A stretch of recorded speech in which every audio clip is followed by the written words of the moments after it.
오늘은 7월 22일 에스겔 3장 16절부터 27절입니다. 7일 후에 여호와의 말씀이 내게 임하여 이르시되 인자야 내가 너를 이스라엘 족속의 파수꾼으로 세웠으니 너는 내 입의 말을 듣고 나를 대신하여 그들을 깨우치라. 7일 후에 그발강가에서 두려움으로 떨고 있던 에스겔에게 7일 후에 또 말씀이 임합니다. 그리고 에스겔에게 이렇게 말하죠. 내가 너를 파수꾼으로 세운다. 그러니까 너는 내 말을 들어라. 그리고 내 말을 대신하여 그들에게 내 말을 전하라. 이렇게 말하고 있어요. 파수꾼, 전하여 깨우치라는 거죠. 파수꾼의 역할은 뭡니까? 말씀을 대신 전하여 깨우치는 것, 그게 파수꾼의 역할이라는 거예요. 에스겔은 이 사명을 받습니다. 그리고 하나님의 백성들에게 말씀을 모르는, 말씀을 떠나 있는 그들에게 이 말씀을 통하여 정신 차리도록, 영적으로 깨우치도록 하는 것이 그의 사명이라 라고 말씀하고 있는 거예요. 여러분, 우리에게 사명이 있어요. 무엇일까요? 이 말씀을 전하는 겁니다. 여러분, 주위에 하나님을 알지 못하는 자들에게 이 말씀을 전하는 것이 우리의 사명이라는 거예요. 이 사명을 잘 감당해야 될 줄로 믿습니다. 18절입니다. 가령 내가 악인에게 말하기를 너는 꼭 죽으리라 할 때에 내가 깨우치지 아니하거나 말로 악인에게 알려서 그 악인은 그의 악한 길을 떠나 생명을 구원하게 하지 아니하면 그 악인은 그의 죄악 중에서 죽으려니와 내가 그의 피값을 내 손에서 찾을 것이고. 하나님은 또 에스겔에게 무서운 말씀을 하시는데, 하나님은 파수꾼이라는 사명을 에스겔에게 주었어요. 그런데 네가 책임을 이제 져야 된다는 거예요. 내가 너에게 사명을 줬으니까 책임을 져라. 악인에 대한 얘기가 나오는데, 악인은 하나님을 전혀 알지 못하는 사람들을 얘기합니다. 그 악인들에게 이 말씀을 전해야 되는데 네가 만약에 그 말씀을 제대로 전하지 않으면 그 악인들은 나에게 돌아올 기회를 잃어버릴 것이고, 그러면 그들이 죽으면 영원히 심판받을 것인데, 그러면 그 책임은 누구한테 있느냐? 그 악인이 아니라 바로 너한테 있다. 이렇게 말하고 있는 거예요. 전하지 않은 너한테 그 책임을 내가 물을 것이라. 이렇게 하나님께서는 무서운 말씀을 하셔요. 그러니까 에스겔은 어떻게든 복음을 증거하며 살아야 되는 거죠. 똑같아요. 저와 여러분들도 이런 사명이 있는 거예요. 뭘까요? 말씀을 전하는 사명이에요. 그런데 우리가 말씀을 못 전해요. 왜 못 전해요? 사람들이 불편해할까 봐 입을 꾹 다물고 침묵합니다. 침묵하는 것은 문제가 된다는 거예요. 왜? 하나님은 우리에게 그 책임을 물을 수 있어요. 그러니까 여러분 주위에 하나님을 알지 못하는 자들에게 어떻게든 복음을 증거하여 그들로 하여금 믿게끔 만들어야 된다. 믿을 수 있는 기회를 제공해야 된다. 믿든지 안 믿든지는 그들 책임인 거고, 전하지 않는 것은 내 책임이라. 이것을 분명히 깨달아야 된다는 거죠.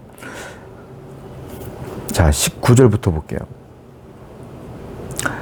네가 악인을 깨우치되 그가 그 악인의 마음과 악한 행위를 돌이키지 아니하면 그런 죄악 중에 죽으려니와 너는 내 생명을 보존하리라. 또 의인이 그의 공의에서 돌이켜 악을 행할 때에는 이미 행한 그의 공의는 기억할 바 아니라 내가 그 앞에 거치는 것을 두면 그가 죽을지니 이는 네가 그를 깨우치지 아니함이라. 그는 그의 죄 중에서 죽으려니와 그의 피값은 내가 네 손에서 찾으리라. 이번엔 또 의인에 대한 얘기예요.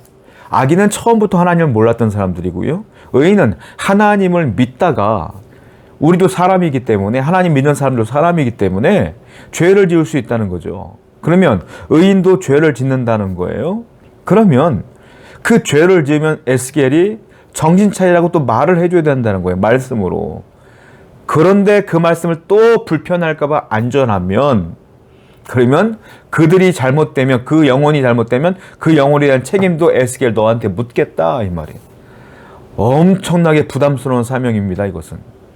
여러분, 교회 생활하다 보면, 신앙생활하다 보면 처음엔 그렇게 잘 믿는 것처럼 살다가 어느 순간 신앙을 떠나고 하나님을 떠나고 내 멋대로 사는 사람들이 있어요. 그러면 어떻게 될까요? 그러냐고 넘기면 안 된다는 거예요. 어떻게든 다시 복음을 전하고 돌아오라고 권면해야 된다. 이 얘기예요. 그래서 그들로 하여금 다 같이 모여서 신앙생활을 할 수 있도록 우리가 함께 힘을 다해야 된다라는 말씀이죠. 우리가 주위에 있는 분들을 서로 격려하면서 잘 믿어봅시다. 지금 시험에 들었는데 한번 이겨내 보세요 라고 격려하고 우리가 함께 이겨나가는 신앙 공동체가 되기를 축원드려요. 그리할 때 하나님의 은혜가 있다라는 것이죠. 22절이에요.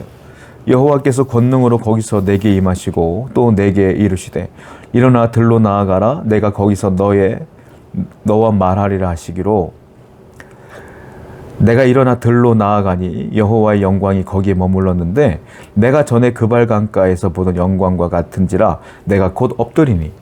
이번에는 여호와의 권능이 에스겔에게 임합니다. 그리고 말씀하셔요. 너는 들로 나아가라. 들판으로 나아가라 해서 에스겔이 들판으로 나갔는데 거기에 사람이 없어요. 하나님의 영광만이 드러나는 겁니다. 들판에서. 이게 아이러니한 것인데, 자, 에스겔에게 주신 사명이 뭡니까? 파수꾼의 사명이에요. 이건 무슨 사명이에요? 말씀을 전하라 그랬어요. 말씀을 전하려면 어디로 가야 될까요? 사람들이 많은 곳으로 가야죠. 사람들이 많은 곳에서 말씀을 전해야 될 거 아닙니까? 그런데 하나님께서는 어디로 가라 그랬어요? 들로 가라. 들에는 사람이 없어요. 그런데 거기에 하나님의 영광이 있는 거예요. 자, 무슨 말이겠어요? 하나님의 사명을 감당하기 위해서는, 말씀을 전하기 위해서는 나하고 하나님만이 있는 공간이 필요한 거예요. 거기서 말씀을 듣고 여호와의 영광을 보며 여호와의 권능을 받아 다시 세상으로 나가 하나님의 말씀을 전해야 되는 거예요. 두 가지 공간이 우리에게 필요하다는 겁니다. 이런 책이 있었어요. 너무 바빠서 기도합니다 라는 책이 있었어요. 너무 바쁘기 때문에 기도합니다. 기도해야지만 사명 감당할 수 있기 때문에 그래요. 여러분 마찬가지예요. 우리도 이 사명을 감당하기 위해서는 우리만의 들판이 필요해요. 하나님과 나 사이에 있는 들판이 필요해요. 하나님의 영광이 임하는 들판이 필요해요. 1대1, 하나님과 1대1의 경건의 시간이 반드시 필요합니다. 기도의 시간이 필요하고 묵상의 시간이 필요해요. 이 사명을 잘 감당하기 위해서 여러분들 개인 묵상과 개인 경건의 시간을 잘 해 나가시기를 축복합니다. 그리할 때 사명도 감당할 수가 있는 겁니다. 26절입니다. 내가 네 혀를 내 입천장에 붙게 하여 네가 말 못하는 자가 되어 그들을 꾸짖는 자가 되지 못하게 하리니 그들은 패역한 족속임이니라. 내 입을, 에스겔의 말씀을 전하려고 하는데 입이 천장에 붙어서 말이 안 나와요. 자, 입이 붙었다는 건 무슨 말이겠습니까? 회개할 수 있는 기회도 없다는 거예요. 계속 말씀을 안 들으면 하나님께서는 회개할 기회도 박탈하신다 이 말입니다. 우리는 예수님을 믿죠. 우리 하나님을 믿죠. 그런데 우리 주위에 있는 분들, 아직도 하나님을 배격하는 분들, 정말 그들의 시간이 영원하지 않아요. 얼마 남지 않았어요. 회개할 기회가 박탈될 수도 있어요. 그리고 교회 생활하면서, 신앙생활하면서 아직도 죄 가운데 빠져 있는 분들이 있어요. 회개할 기회가 영원히 없어질 수도 있는 거예요. 그러니까 죄가 생각나면 그 순간마다 빨리빨리 회개하여 하나님께 돌아와야 된다는 거예요. 기회를 놓쳐서는 안 됩니다. 시간을 놓쳐서는 안 돼요. 사명의 기간도 분명히 있어요. 그러니까 기회가 될 때마다 말씀 전하고 기회가 될 때마다 개인 경건을 통하여 하나님께 나아가는 여러분 되기를 축원드립니다. 기도합니다. 하나님 아버지, 우리가 하나님 말씀을 증거하는 파수꾼의 역할을 잘 감당할 수 있도록 인도하여 주옵소서. 예수님의 이름으로 기도드렸습니다. 아멘.